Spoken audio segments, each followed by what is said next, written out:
Fry Bread and Mustard, a Mariners podcast. We have the one and only Mr. Tom HUTYLER. Do you have any of your favorite stories from the Kingdom? There was a time we had an earthquake, and so they were going to evacuate the building. So I was like getting up to go leave. They go, "No, you can't go. You got to read these safety things." It's like, do we need to tell them that there's smoking's only on the exterior ramp? Yeah. And Dave came shooting past. He signed off. I'm going, wait, I'm the only one here. Listen and subscribe to Fry Bread and Mustard, a Mariners podcast, wherever you get your podcasts.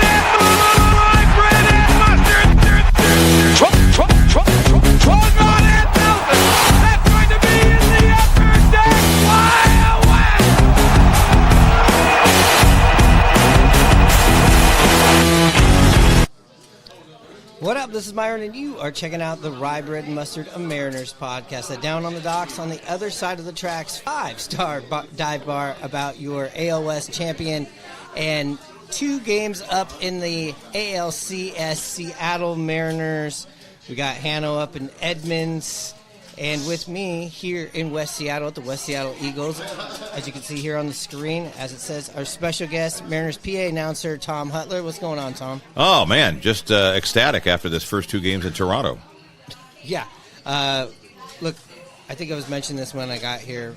Me and Hanno have talked about this. They've been talking about this Etsy witch that changed the Mariners' ways. Yes.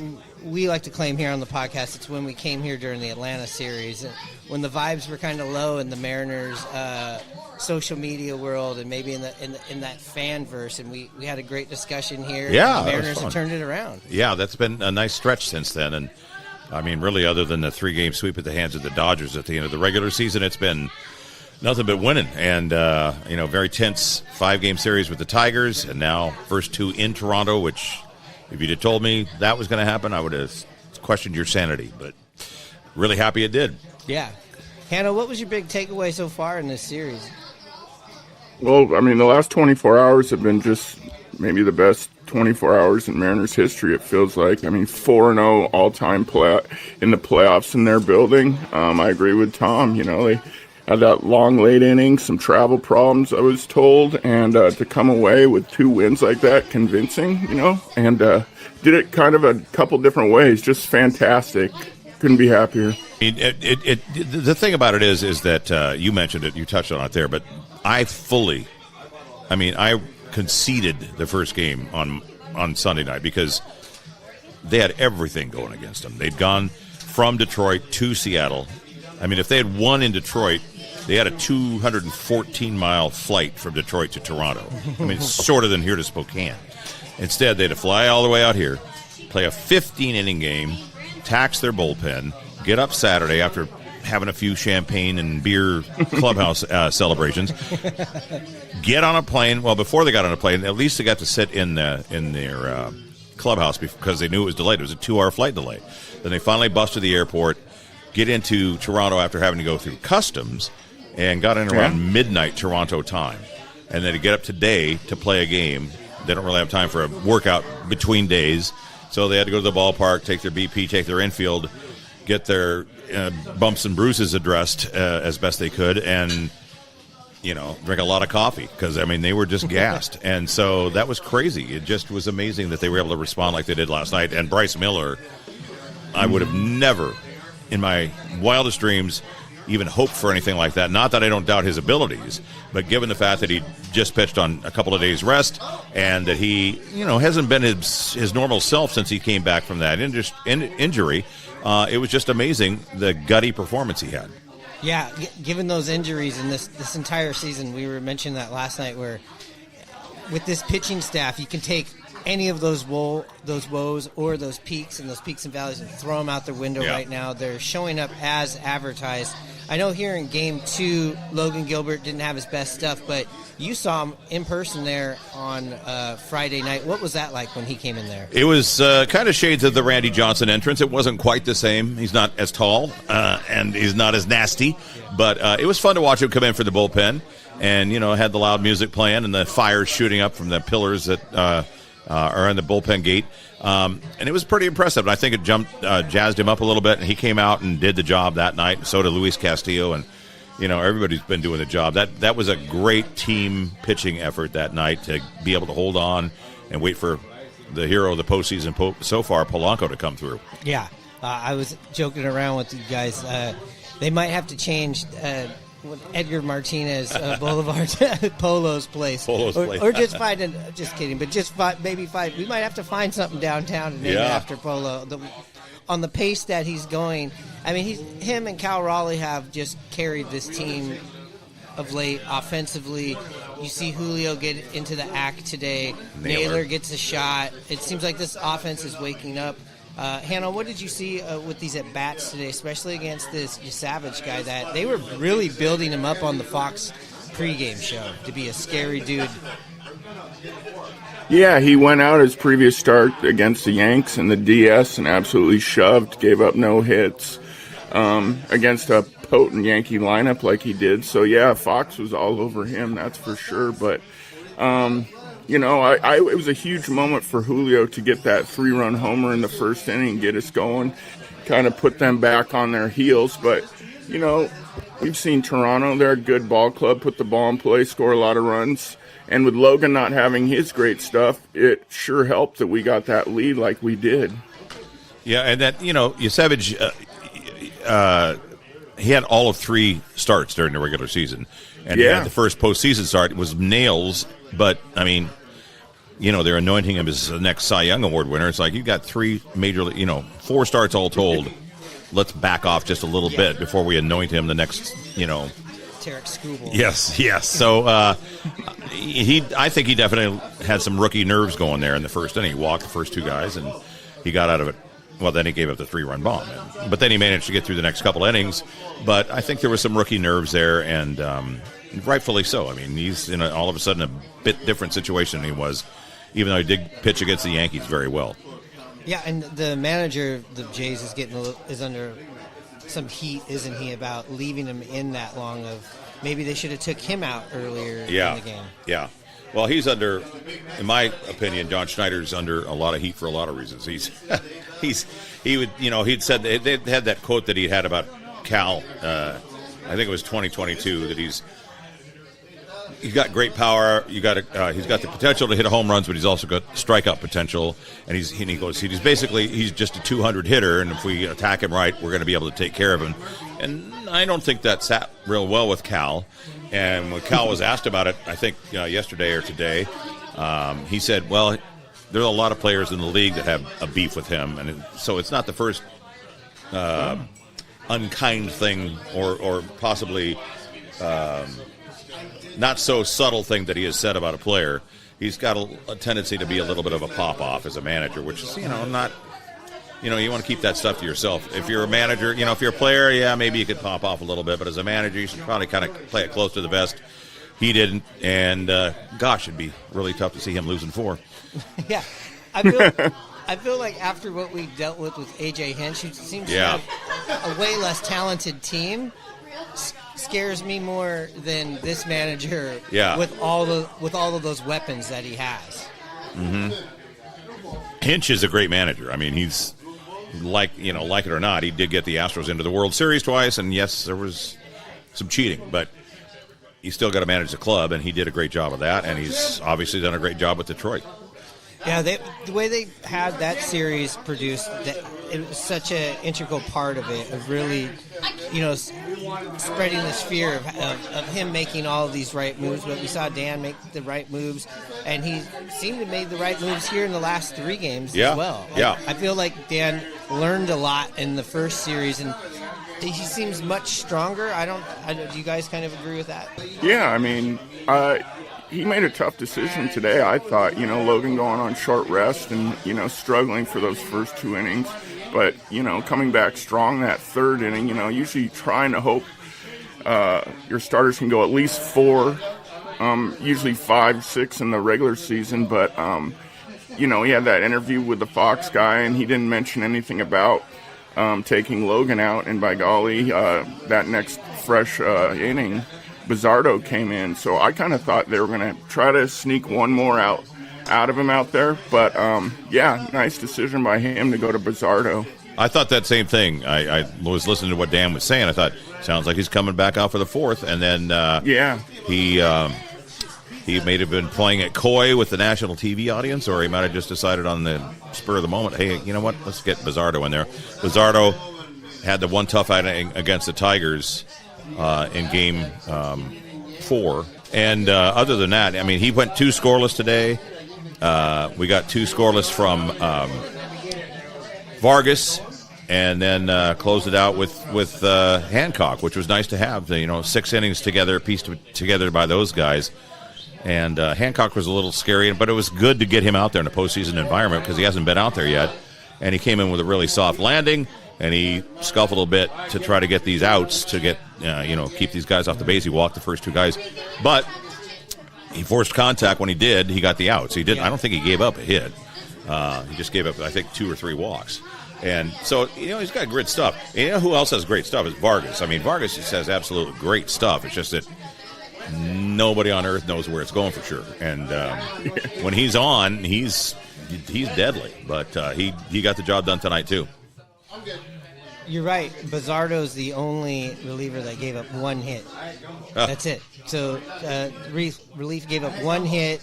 Hancock walked 3. Yeah. So, but still, at the end result was a big goose egg on the scoreboard. As much as it was a wild ride. And this is the team that averaged 9 runs a game against the Yankees.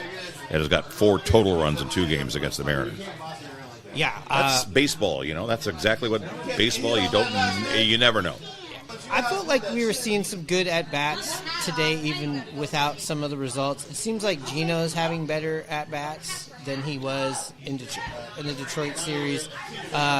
Naylor came alive there at the end of the Detroit series, but you saw him today. 3 hits today. Yeah. But you'd seen him put a charge into a few. There's been a lot of outs here in Toronto that, just the positioning of. I even felt like that too in the Detroit series. Outside of Skubal, I feel like they have put together some pretty good bats, but in the last 2 days they've been much better. And Julio's home run was huge right out the gate. Yeah, I was afraid it was going to go foul. It was really nice to see that hang on down the left field line because normally those are hooking a little bit more than that one did, and that was a huge way to start. I mean, just an absolutely huge way to start. After winning last night, and you're thinking, okay, we stole one, we can get away with a split, and then he gives us a 3-0 lead. So that was outstanding to see that start by Julio and get him off a little bit of a, he didn't look that great yesterday, and he didn't look that great in some of the games in the Detroit series either. So getting at least 4 or 5 of these guys going at the same time is a big key. You can always have a couple of guys that aren't going strong. And Rosarena's still struggling with the bat. Stole a couple bags in that first game, and Polo's been amazing, and Naylor got 3 hits against the Blue Jays in Game 2. So it's seems like everybody's picking up at the right time. As far as the matchups go, we just learned today, I think before the game, but it's going to be George Kirby in Game 3, Luis Castillo in Game 4. What do you think is going on with Wu? Do you think he's going to maybe possibly fit in coming out of the bullpen, or do you think that's something that they might hold off on him till Game 5? Well, he threw a simulated game today being Monday in Toronto. So if he's going to come back, I'm kind of thinking it would be in the bullpen just because he's not built up the stamina you need to build up to be coming in as a starting pitcher, unless they only wanted him to maybe come in for 3. But I think maybe they want to give him a situation where he can come out of the bullpen, which he's not used to, but neither was, Castillo or Gilbert. It's, but I think Game 5 would be the logical place to look for that. Hannah? Yeah, I totally agree with Tom. Feel the same way. I think with them starting Castillo in Game 4, I could also see him coming in after him to bridge the game. Castillo's been really good lately, but I feel I didn't look at the numbers, but it feels like Toronto against Castillo could be a good matchup, but you just never know what kind of Castillo you're going to get if he's really spotting that slider and able to keep them off balance with his change. It might be just the right guy at the right time, but if he should struggle, which he hasn't as of late, and especially at home, then it could be a spot maybe where Wu comes in after Castillo. It's hard to say, but I definitely feel the same way that he's probably going to come out of the pen instead of getting his start for his first chance back in the game. Yeah, I could see him coming in with a clean inning, not we got to get this out, not a Robbie Ray situation. Yeah. Thanks for bringing that up. I just had to bring us down a little bit. You know what I mean? Let me ask you this, Tom. Please just tell me to stop it and knock it off. And just enjoy this 2-game victory, game 2 victory, and just relax. I already get those weird Seattle pessimistic thoughts of like, oh great, we're up 2-0. All we got to get is 2 out of 3, and I start going to that dark place. Yeah, I know. I mean, it's been our legacy is not being able to win these games to get to the World Series. I mean, we're halfway there, and I don't think we've gotten beyond halfway there in any of the other championship series. I think the most we won was 2 games. So yeah, they had a 2-1 lead at one point against Cleveland. And then Cleveland won won 3 in a row. Yeah. So this is a situation where you've got home field advantage. You've got home field advantage for the next 3 games and a 2-0 lead. And if you can win, I mean, you want to win it at home. I don't think they want to go back to Toronto, and the fans don't want them to come back to Toronto. The fans would certainly love to see them clinch it here, but you still got to play the games. They've still got a good team. The encouraging thing is, those were their. Somebody asked me tonight. They said, "Were there's 2 of their better pitchers that pitched against us?" I said they were their best they had to offer because those guys were rested, so they came out with their number 1 and their number 2 in those series. Even Yasevich is arguably a number 2. But we had to piecemeal together both those games with the starting pitching, and we still took them. So we're going to get that day off on Tuesday and get a chance to reset that staff a little bit and get Kirby out there and then Castillo out there on more normal rest and get them a chance to go out and go 5, 6, 7 if they can and make more of a normal start than kind of being on a pitch count and like in Gilbert's case today, a pitch count and just wasn't. I think he only generated 4 or 5 swings and misses, and he normally gets a lot more with that splitter, and his splitter just wasn't quite as sharp as it normally is. So it'll be great to see a little more of the, I guess, back to normal pitching staff when we get back to Seattle. But you're right. They've never won it. They've never been to one. All that stuff applies, and until you do it, you haven't done it. So we'll see. But I am going to be excited. And I am excited, and I am feeling very confident just out of those things that you mentioned right there, and the fact that you'll have a very well rested Munoz and a well rested Brash and a well rested Spire. Bizardo, he had to pitch a bit today, but I'm sure he'll be fine for Spire will be 2 days off. Yeah.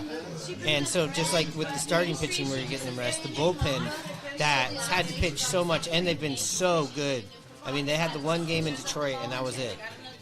You're going to have them at full strength. And I think we've talked about this. We talk about it all the time, right, Hannah? We might have the best and the worst, streakiest hitters in baseball. when the highs are so high, and sure, when they get in the valleys, they're pretty low, but you'd think like the Genos and Randy Rosarena is really going to pop out of it here. And the end of the lineup, too, like Crawford's had some tough luck, but look, he gets a big RBI tonight, or an add-on RBI. Mm-hmm. Yeah, it's important that somebody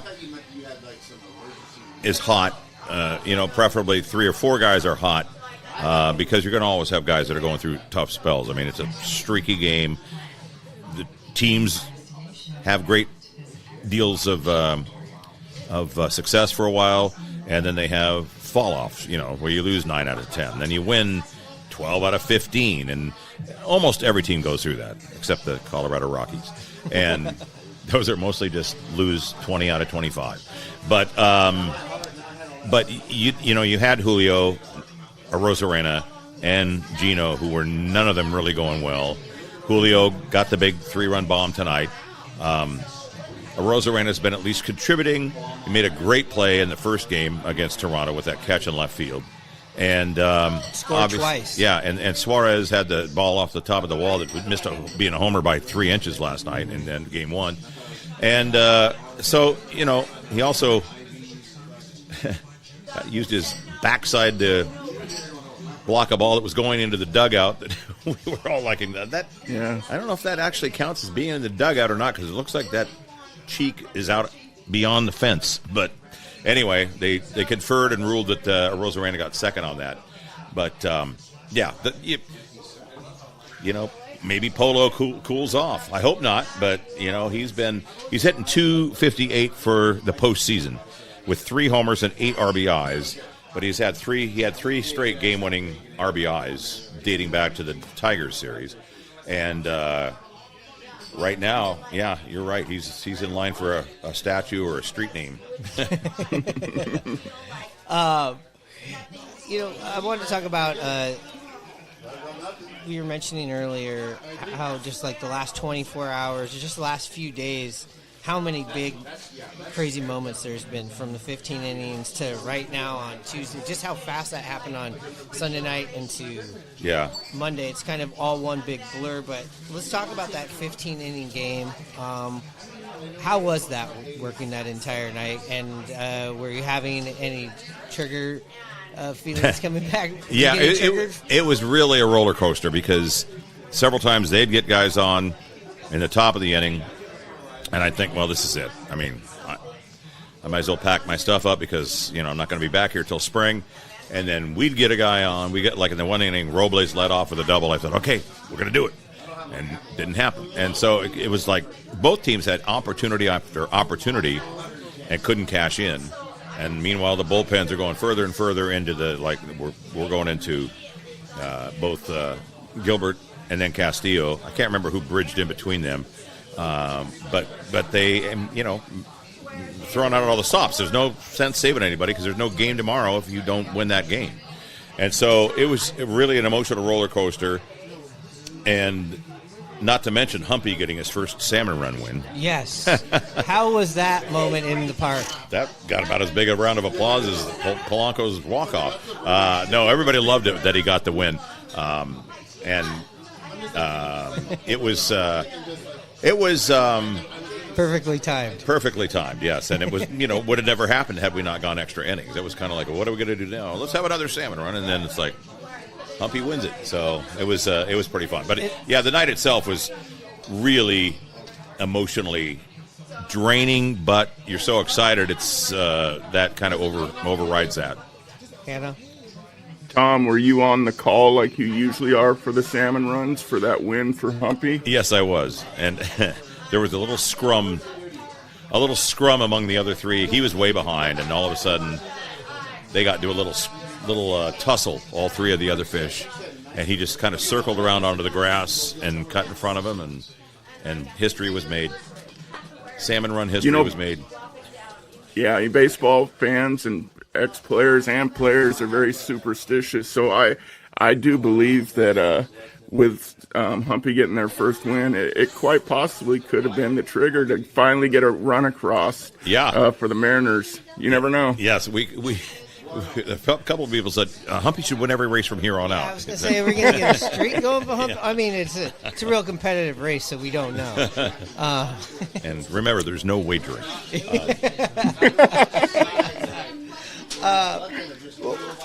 What was the tension like with this game versus 1995? Okay, so that's the first one. This is the latest. You're talking about Game 5 against Detroit? Game 5 against Game Detroit versus, or how does it compare? Or 1995 Cleveland, 1995 Mariners Yankees. Game 5. That's a good question. I guess I guess this one seemed a little more intense just because there were expectations of this team this year in 95. Nobody really thought anything was going to happen. I mean, even making the playoffs was a surprise. And this year was kind of built for being a playoff team, and they managed to do that. And then they managed to get into the first round bye and get into the ALDS.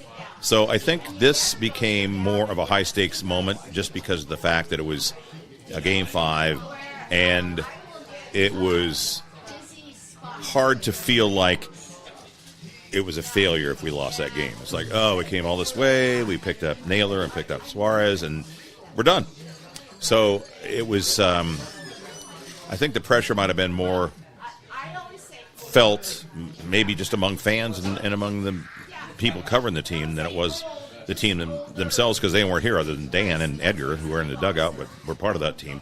And so I kind of feel like this was more intense. That game in 95 was more like a surprise bonus, and it was still amazing. But now with that 95 game and the 2001 season don't have to be the benchmark that we always use. Oh, remember 95, remember 2001. It's like, yeah, we remember, because we play it over and over and again at the ballpark, and it's like all of our ads. Now it's like, you know what, we've got some memories already being made here with the Polanco walk-off on Friday night and the game today, and there's more to be written. Hanno, as a fan, what was the difference between 95 and 2025? Well, for me, Tom mentioned something that triggered me. It was more of a surprise in 95, and what made it more exciting, in my opinion, for why 95 was so great was, they bring in Randy Johnson, he gives up a run.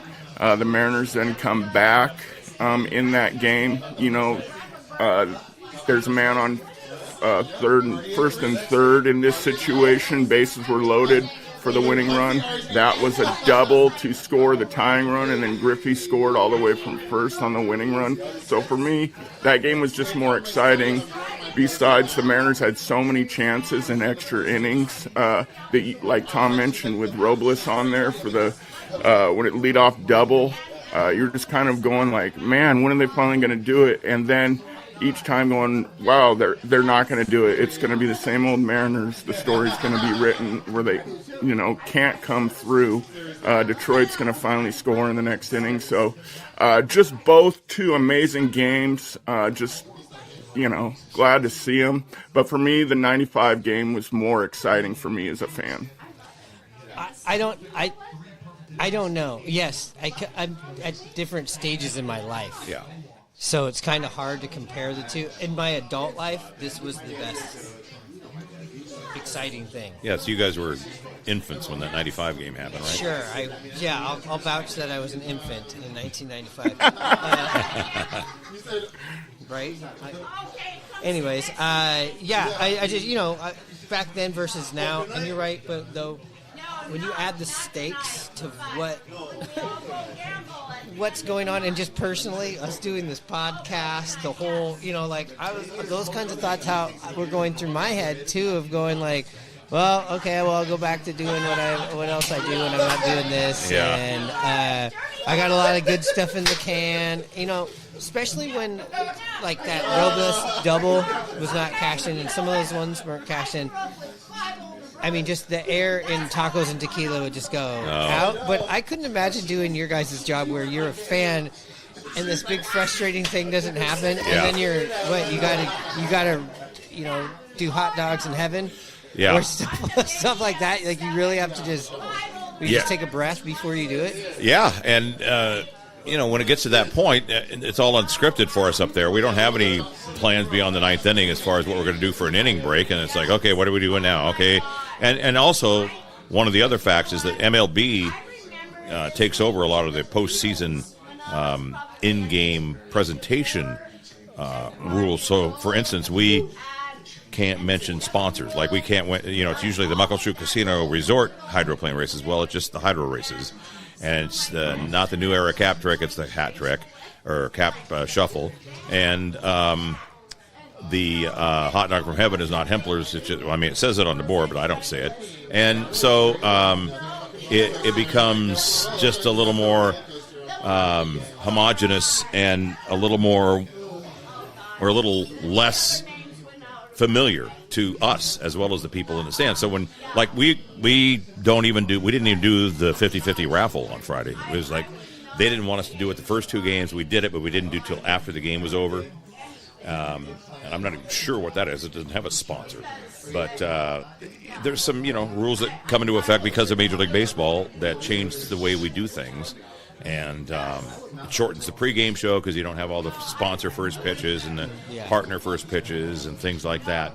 So it's a different animal. But then when you get to these extra innings, it's like, okay, what are we going to do now? It's like play music, play a dance song, and let the fans dance and have fun. And then we finally came up with I came up with this in the Kingdom a long time ago. It was like we had a long game. I said, why don't we try a 14th inning stretch? Because it was like another 7 innings. So we did that Friday night, and then in the middle of the 15th, we did the salmon run again, and or maybe it was the bottom of the 14th. I'm not sure, but yeah, we did the salmon run again. We're looking for things to do to keep the fans engaged. But the cool thing was that I looked at the stands a couple times. I thought there's hardly anybody's left, and it's 15 innings. This game started at 5, and it's almost 10 o'clock, and they're still packed. Yeah. And the eruption when Polo got the hit, even though you're crazy. Indoors, okay, the roof's right there. Is that one of the loudest, if not the loudest? For sure, yeah. That you've heard in that building? Yeah, absolutely. It was, I think it got to 112 on the VU meter up in the booth that we have. They show on the screen, they showed the good vibes meter. And I got to 112 a couple of times during that game. 110 a couple times during the game, and during that it was 112. And then apparently there was a minor earthquake registered by the UW seismology Is your department. booth shaking when there's that much noise? I didn't notice. It may have been. I've heard some other guys say that upstairs it was shaking. I remember hearing Cal say it was shaking when he ran around third on that double by who hit the double that he and Julio scored on? Yeah. Anyway, he scored on that double. He said he could feel the earth shaking as he rounded third. It's got to be just for the opposing team, just really important to try to shut the crowd up. And that's another great thing the Mariners did, both games in Toronto. It's like they kept the crowd out of it, even on Thanksgiving Day. Yeah. we never saw that big explosion we've been waiting for. Hopefully we don't see it here at T-Mobile Park. Yeah. But the fans were never on top of the Mariners very long. Maybe they were in the first yesterday when Springer hit that first home run in Game 1. Yeah. But maybe here in the first and the second, you can kind of see how that crowd could make some noise. But besides that, it was quiet. Yeah, very quiet. And that's the way you want it when you're the road team. They, it was their Thanksgiving Day today, and which they spent a little bit too much time on. As I think your aunt, your grandma, Grandma Norma. was talking about I was watching at turkey carving, the Norma Dome today, and she already had a lot of strong opinions on the announce crew. She really hated the last one. But today when they were carving that turkey, she was losing it. She was on her iPad texting, messaging everybody in the family. She could not, and she's just like, why do we have to watch these guys? And then when they actually were eating it, I thought it was over at that point. I thought she was going to change the channel back to The Price is Right or something. I don't know. That's funny. So as far as after I always ask you this, when you have to read the happy totals, how was reading the happy totals? Did you have to wait for a very long time? I waited quite a while because it was so loud, and we just wanted to let things just take like the natural course and let people just celebrate and watch them hug on the field, and they're breaking out their caps and T-shirts for winning the ALDS, and finally, we said we need to do these totals just because we need to say Game 1 of the American League Championship Series will be Sunday in Toronto at 5:08, and the best part for me in a game like that, of that magnitude, is just the very end saying, once again, the final In 15 innings, the Mariners 3, the Blue Jays, or the Tigers 2. Please drive safely on your way home. Good night, everybody. And it's like, when there's still 40,000 people in the ballpark, it's great. Now they're starting to sing. They didn't do it today or tomorrow in person, obviously, because we weren't at home in the ballpark.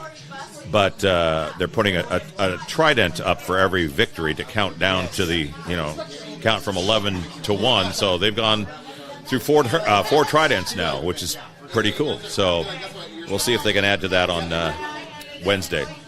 Hannah? Yeah, that's really cool. And Myron, you and I have talked all podcast season about, our big thing is just win a series. I mean, that's literally what you need to do now in these next 3 games is just win a series. At and home. at home, and you're doing something that you've never done before. And like I mentioned to you, Myron, I can't wait to hear those 6 words. The Mariners won the pennant. I mean, I can't believe I'm even saying that, but we're right there. It's 5 words. So excited. Mariners won the pennant. Mariners win the... The Mariners won the pennant. Or so 5, sorry. It's only 5. Ballard High School. Ballard High School math students. Yeah, exactly. I had to get a friend of mine that was here tonight in a 10-3 lead, and he goes, why didn't they let him pitch him with a 6-run lead? I go, what? West Seattle math. Let me ask you this, because I didn't notice it offhand. Is Rowley one of these fucking con men pitch framers? He's pretty good at it. It's not a con man. That's what we call a platinum glove catcher. Me and my dad watching it makes us fucking sick to our stomach.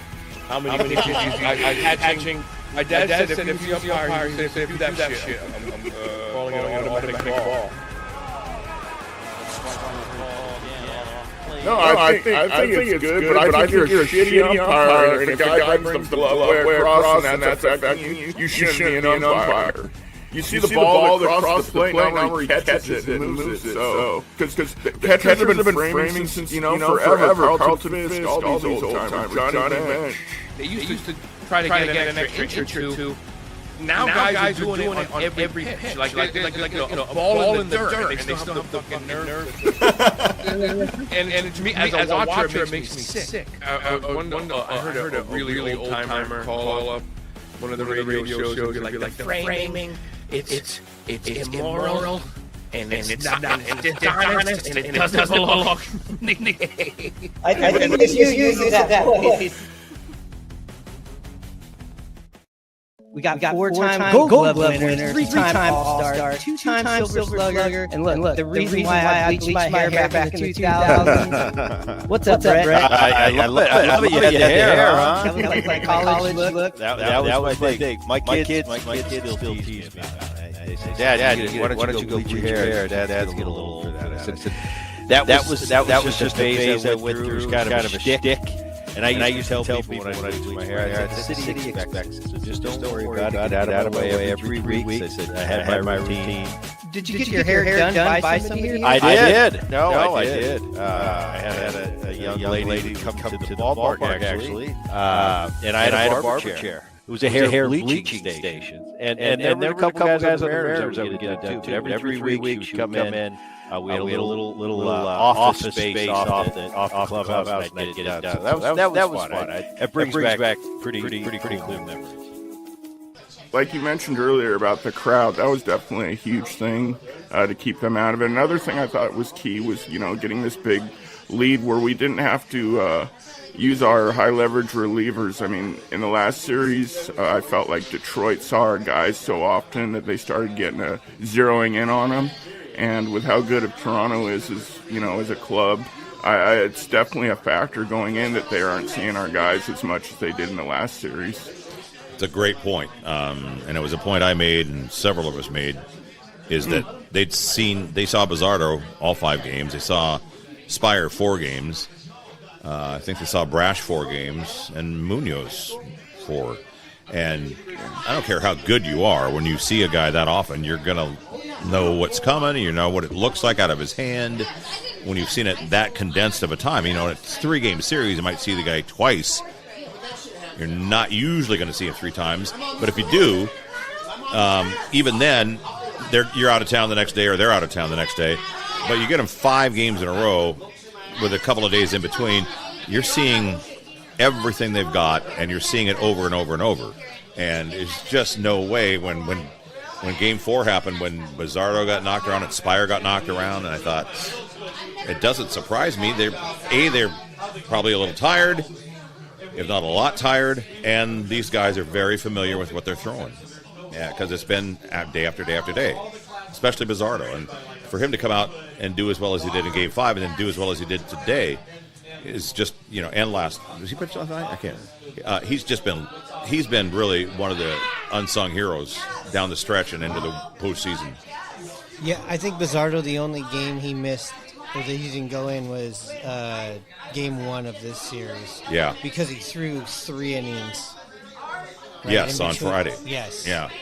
Everybody threw 3 to 5 innings, it felt like. And he pitched 2 today. Yeah, it was nice the way they pieced it together today, but I think he's there was some, he wasn't money every time, but from last year to this year, even the beginning of this year to, I don't know, mid-season or a little earlier, and then the rest of the year, he was lights out most of the time, and he was just really impressive. So when Logan and Castillo came into the game, how was announcing that? What was the reaction like? And then because when you're watching on TV, they just come back to the game and they're in. Yeah, we're not watching them warm up. And I don't know, of course, I was at Tacos and Tequila, so a couple people were talking loud, if you believe it or not. It was really cool. It was really fun to announce them. It's like, we watch them come down the ramp. We've got the lights out, and then Tyler Thompson, the guy next to me that's our producer, will go Tom, and then I announce, your attention please, now pitching for the Mariners, number 36, Logan Gilbert. And it's like, I've never done that before for him or for Castillo. And then they come out of the pen and they're jogging into the spotlight, and so they had they gave him the whole reliever. Yeah. They gave him the treatment. Yep. They didn't have the pre-produced thing like they do for Brash or Munoz, but they gave him the lights out, and it was really intense. It was just an intense experience all the way around, and especially when get into those innings where every pitch could spell the difference in the game, just like it did in that Houston 18-inning affair. And every pitch is like, home run here ends it, and finally that did, or at least it ended it for us in the top of that half inning. But it's just when you're a guy coming out of the bullpen like that and you're used to starting, people, I think the layperson or the person who doesn't follow the sport really closely would think, well, what's the big deal? He's still just pitching, but it's a completely different mindset for those guys. They don't get the whole day to think about the start and the guys are going to face, and the pitcher's meeting with the catcher, and then going out to the bullpen with the catcher to warm up and play long toss. They're like, all of a sudden, it's like it's all on speed dial. And it's like, whoa, you got to be ready now. Get him up, get him ready. How many pitches does he need? Okay, well, he's not really used to he doesn't know how many pitches he needs because he hasn't done this. So it was just extraordinary that they could do that. Both of them could do the job they did in those situations. Yeah, and they're used to just walking out from the dugout. Yeah. And nobody even cares. Right. And if they're at home, you're going into the introductions, and they're last to, spotlight. Yeah. Like, what the hell? Yeah. Just that would throw me off and be like, turn this off. Hannah? I'm drawing a blank for a second, sorry. I got something for you. Tom, you said that your son sent you that trivia question that you got me on? Or the information. And so let's put Hannah on the hot seat. Yeah, we'll put Hannah on the hot seat here. Hannah on the hot corner. Let's see if I can reel it up here before taking too much of our time here. Josh Naylor is the first Canadian-born MLB player to homer in the postseason as a visiting player in Canada. He's the fourth Canadian-born player to homer in Canada during the playoffs, and all of the other three are former or current Blue Jays players. Can you name them? Myron managed to get two of them when he got I thought the easiest, or didn't get the easiest one, I think. But And So they're Blue Jays right now, currently? no. One of them is a current Blue Jay. Two of them, all three of them were or are. And we'll give you a clue, too. Some of them played for the Seattle Mariners at one point. That was going to be my first guess. Michael Saunders. Correct. The Condor.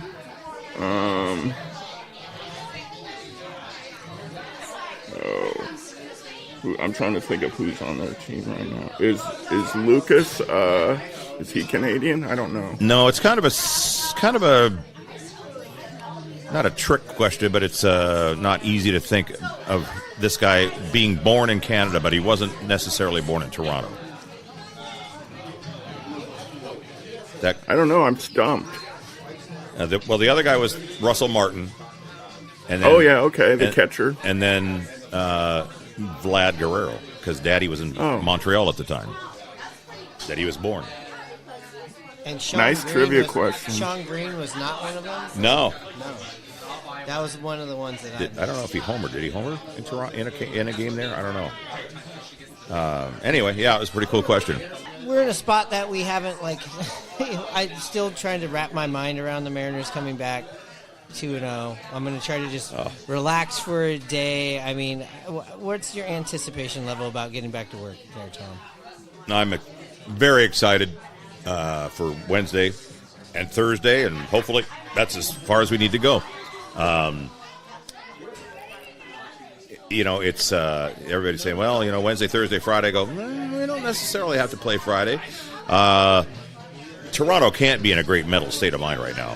Flying across the country down 0-2 is not ideal. And like I said, we got a little bit closer to a normal pitching situation now, with guys having a couple of days rest, like Kirby and Castillo. And I like the way we set up for that series, especially with the home crowd, which is extremely advantageous to this club. They feed off them, and I know that 47,000 are going to be screaming their lungs out for sure at both those games, at least those two games. And so I'm excited beyond belief, because it's two more wins to go to the World Series, and we've got up to 5 games to make that happen, which is pretty good odds. And you're going to get the chance to hopefully make that crowd pop a whole bunch. Yeah, it'll be fun. It'll be noisy from the second gates open until the final out. So it'll be a blast. And I don't have any doubt that it's going to be tough. And that's a good team, and they're very talented and lots of good hitters, like we talked about earlier. But their pitching doesn't really scare me beyond those two guys we had today. And I would rather have faced their pitching than probably the Yankees pitching. And I'm not even going to talk about down the road. So, let's take care of business here, and it's going to be a blast. Yeah, well, with that being said... One more question for Tom, if I may. Oh, yeah, go ahead. Tom, that the Blue Jays draw well in Seattle. What's your expectation for fans coming down That's from the question. North for a playoff game? That's a good question. I think that, people here had to buy their tickets, in advance when they went on sale for season ticket holders, and then general public could get them beyond that, and they snatched those up right away. There might have been some forward-thinking Blue Jays fans who got them, but I can't imagine it being to the numbers that they normally bring here. The only thing I really am worried about is, something the Seahawks have had to deal with the last few years, is selling their tickets to a home game to fans from out of town. And I hope to goodness that Seattle fans won't do that. I still think there'll be a healthy number here. I don't think it'll be anywhere close to what it is normally, because it's usually about 50-50. And I think being down 0-2 might make somebody go, you know what, maybe I don't want to book that flight and pay those outrageous Seattle hotel prices. I'm still paying for Canadian Thanksgiving. I don't have the money now. So. Yeah. You're still trying to chew through that dry-looking turkey that my grandma hated.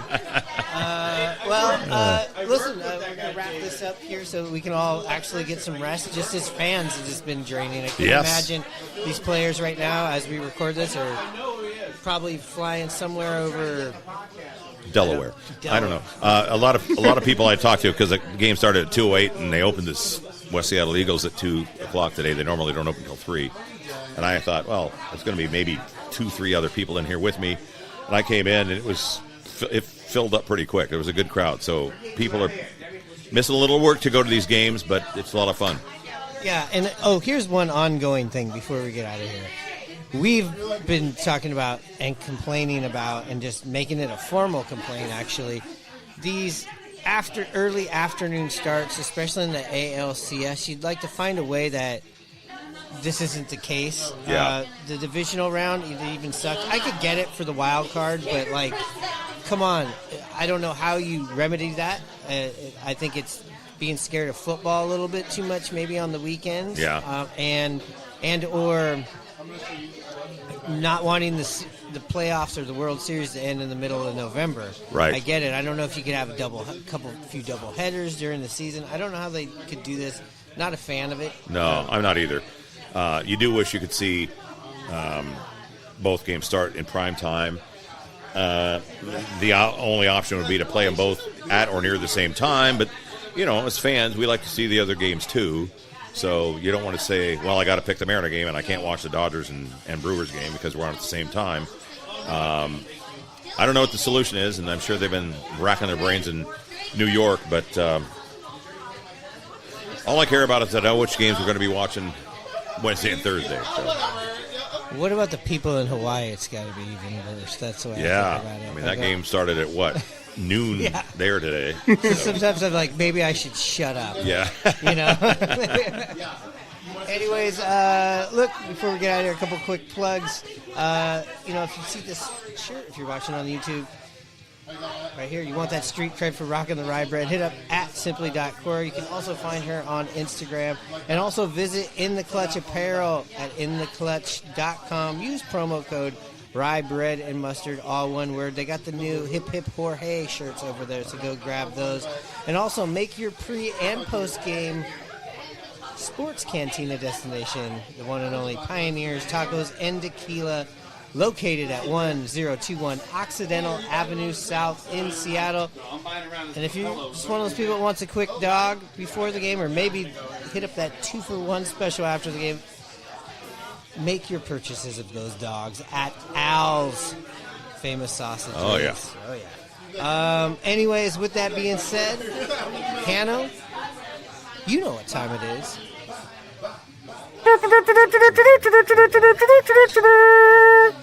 Charge.